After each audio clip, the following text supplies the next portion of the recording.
ఇది మీరు ఎన్నుకున్న ప్రభుత్వం. మీరు నచ్చి మెచ్చి పరిపాలన చేయాలని కోరుకున్న ప్రభుత్వం పేదవాడి సంక్షేమం కోసం గడిచిన 2.5 సంవత్సరాలలో ఎలా అయితే మీ అందరికీ అండదండలుగా మీకు సహకారంతో ముందుకు వచ్చామో నడిచామో రాబోయే 2.5 సంవత్సరాల్లో కూడా అదే విధంగా మరిన్ని సంక్షేమ కార్యక్రమాలు మీ గుమ్మానికి చేస్తుంది గౌరవ ముఖ్యమంత్రి రేవంత్ రెడ్డి గారి నాయకత్వంలోనని మీ అందరికీ చెప్తూ స్థానిక సమస్యలతో పాటు ఇందిరమ్మ ఇళ్లకు సంబంధించిన అనేక అంశాలు చెప్పడం జరిగింది. తప్పకుండా ఇది ప్రజాప్రభుత్వం. ప్రజలకు ఏది అవసరమో, ప్రజలు ఏది కోరుకుంటున్నారో, ప్రజలు వారి గుమ్మం వద్దకు ఏమి రావాలని ఆశిస్తున్నారో అటువంటిదే ఈ ప్రజాప్రభుత్వంలో ప్రజలకు ఇవ్వటం జరుగుద్ది. గౌరవ ముఖ్యమంత్రి రేవంత్ రెడ్డి గారి నాయకత్వంలోని మన ప్రజాప్రభుత్వం నిరంతరము ప్రజలకి మంచి చేసే దాంట్లో భాగంగా రాష్ట్ర ఆర్థిక పరిస్థితి సహకరించకపోయినా పేదవాడికి ఇచ్చిన ప్రతి మాటని నెరవేర్చాలని, పేదవాడికి అండదండలుగా ఉండాలని అనేక సంక్షేమ కార్యక్రమాలు పేదవాళ్ళకి ఇవ్వటమే కాకుండా అభివృద్ధిని కూడా ఎక్కడా కుంటుపడకుండా ఉండే విధంగా ఈనాడు రాష్ట్ర వ్యాప్తంగా జోడెడ్లలా 2 కళ్ళలా అభివృద్ధిని సంక్షేమాన్ని ఈ రాష్ట్రంలో గడిచిన 2.5 సంవత్సరాల్లో ముందుకు తీసుకెళ్తామన్న సంగతి మీకు తెలియంది కాదు. ఇంతకుముందు ఇదే ఉమ్మడి ఈ జిల్లాకు సంబంధించిన దాంట్లో సుమారు ఆర్టీఓ ఆఫీసులు కానివ్వండి, ఎంఆర్ఓ ఆఫీసులు కానివ్వండి, సబ్ రిజిస్ట్రార్ ఆఫీసులు కానివ్వండి, మీ అందరి సమక్షంలోనే ఇంతకు ముందే శంకుస్థాపన చేసుకున్నాం. కోరుట్ల అసెంబ్లీకి సంబంధించిన దాంట్లో ఆర్టీఓ మెట్పల్లో, ఎస్ఆర్ఓ ఆఫీసు మెట్పల్లో ఇంతకు ముందే శంకుస్థాపన చేసుకున్నాం. జగిత్యాల అసెంబ్లీలో ఆర్టీఓ ఆఫీసు జగిత్యాలలో శంకుస్థాపన చేసుకున్నాం. ఏమిలవాడ అసెంబ్లీలో ఎంఆర్ఓ ఆఫీసు భీమారం మండలంలో శాంక్షన్ చేసుకొని మిత్రులు సీనన్న ఇక్కడ లేకపోయినా వారి నాయకులు ఇక్కడికి వచ్చారు, వారి సమక్షంలో దాన్ని కూడా శంకుస్థాపన చేసుకున్నాం. అదే రకంగా సత్యన్న నియోజకవర్గంలో ఎస్ఆర్ఓ ఆఫీసు మాల్యాల మండలంలో శంకుస్థాపన చేసుకున్నాం. అదే రకంగా సహచర మంత్రివర్యులు ధర్మపురి కాన్స్టిట్యున్సీలో ఎడపల్లి గ్రామంలో ఎడపల్లి మండలానికి ఎంఆర్ఓ ఆఫీసును కూడా శంకుస్థాపన చేసుకున్నాం. ఇవి కాకుండా సహచర శాసనసభ్యులు ఇంకా కొన్ని కావాలని అడగటం జరిగింది. తప్పకుండా మీరెన్నుకున్న ఈ ప్రభుత్వంలో ఈ ఎంఆర్ఓ ఆఫీసులు కానీ, సబ్ రిజిస్ట్రార్ ఆఫీసులు కానీ తప్పకుండా నిర్మించడం జరుగుతుందని కూడా ఈ వేదిక ద్వారా మీ అందరికీ తెలియజేస్తున్నాను. వీటితో పాటు ఇంతకు ముందే మనం సుమారు 5,400 ఇళ్లు ఆనాటి ప్రభుత్వంలో మొదలుపెట్టి కట్టారు. కొంతవరకు పూర్తి చేయగలిగారు. మౌలిక వసతులు ఏర్పాటు చేయలేదు.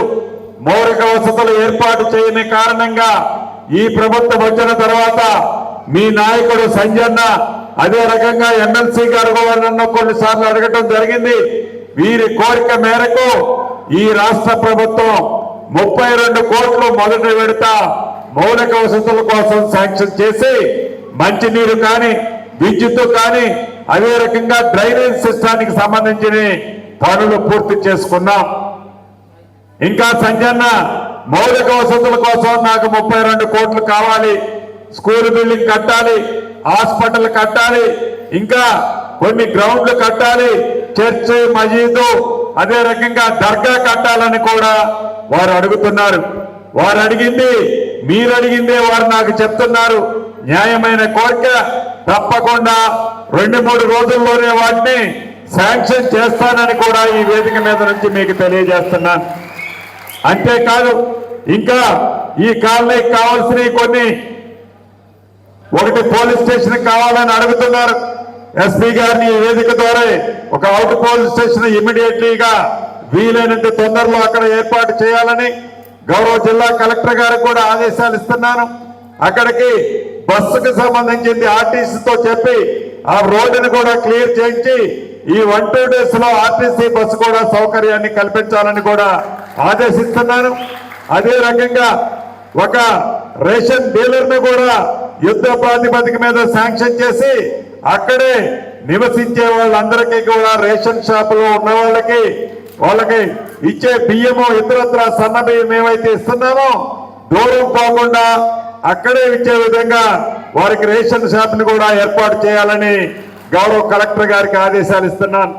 వీటితో పాటు స్కూల్ అడిగారు, హాస్పిటల్ అడిగారు, బస్సు చెప్పాను, ఒక సెల్ టవర్ ఇంకోటి ఇస్తే అక్కడ ఇందాక రమణన్న చెప్పినట్లు స్థానిక శాసనసభ్యులు చెప్పినట్లు ఇక 5,000 ఇళ్లకి 5,000 ఇళ్లలో పూర్తిగా ఉంటారని కూడా చెప్పడం జరుగుతుంది. ఇక్కడ రమణన్నకి ఇక్కడ సత్యన్నకి అదే రకంగా సంజయన్నకి ఇద్దరి మధ్య ఈ స్థలం మీద చిన్న చిన్న గ్యాప్ ఉంది. సత్యన్న ఇది నా ఊరు నా రెవెన్యూ గ్రామం అంటాడు.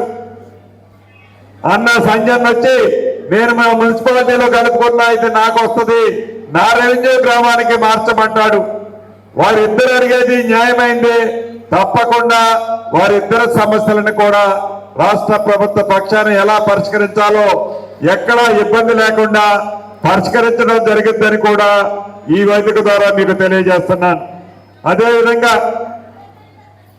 ప్రధానంగా ఇక్కడ ఒక మొదటి సమస్య ఉంది. ఏదైతే ఈ కాలనీ 2008లో ఆనాడు ఇందిరమ్మ రాజ్యంలో ఆనాటి హౌసింగ్ శాఖ మంత్రి గారు బొత్స సత్యనారాయణ గారు శంకుస్థాపన చేశారు.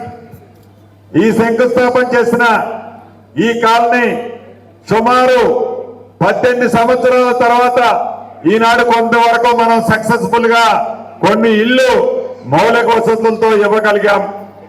ఇంకా అర్హులైన పేదవాళ్ళు ఇవ్వాల్సిన వాళ్ళు ఉన్నారు.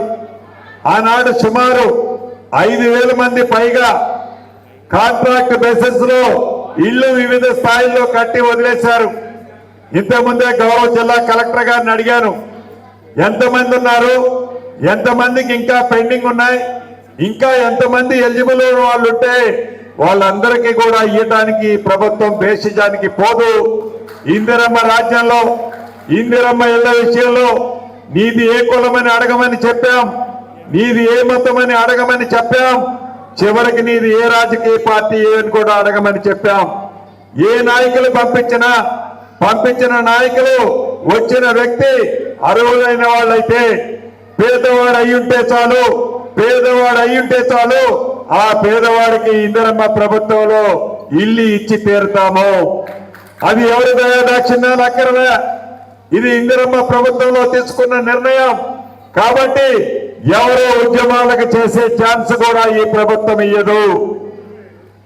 ఎవరో కూడా అటువంటి ఆలోచన మీ మైండ్ లో నుంచి తీసేయండి. ఇది పేదోడి ప్రభుత్వం, పేదోడి కష్టం తెలిసిన ప్రభుత్వం. తప్పకుండా అర్హులైన పేదవాళ్ళందరికీ ఇచ్చి తీరుతాం. ఇప్పుడే గౌరవ కలెక్టర్ గారికి ఇందాక ఫీల్డ్ లో చెప్పాను, మళ్ళీ మీ అందరూ సాక్షిగా మళ్ళీ చెప్తున్నాను. ఎవరైతే అర్హులైన ఉన్నారో రేపు ఎల్లుండో మళ్ళీ ఒక పేపర్ నోటిఫికేషన్ ఇవ్వండి. హౌసింగ్ బోర్డు అండ్ కలెక్టర్ ఇచ్చి ఒక 10 రోజుల టైం ఇవ్వండి. వాళ్ళు ఇచ్చిన అప్లై ఎవరైతే గతంలో ఇచ్చిన వాళ్ళు మాకు ఇల్లు రాలేదని అన్న వాళ్ళు ఎవరైతే ఉన్నారో మరొక్కసారి వారిని వెరిఫై చేయండి.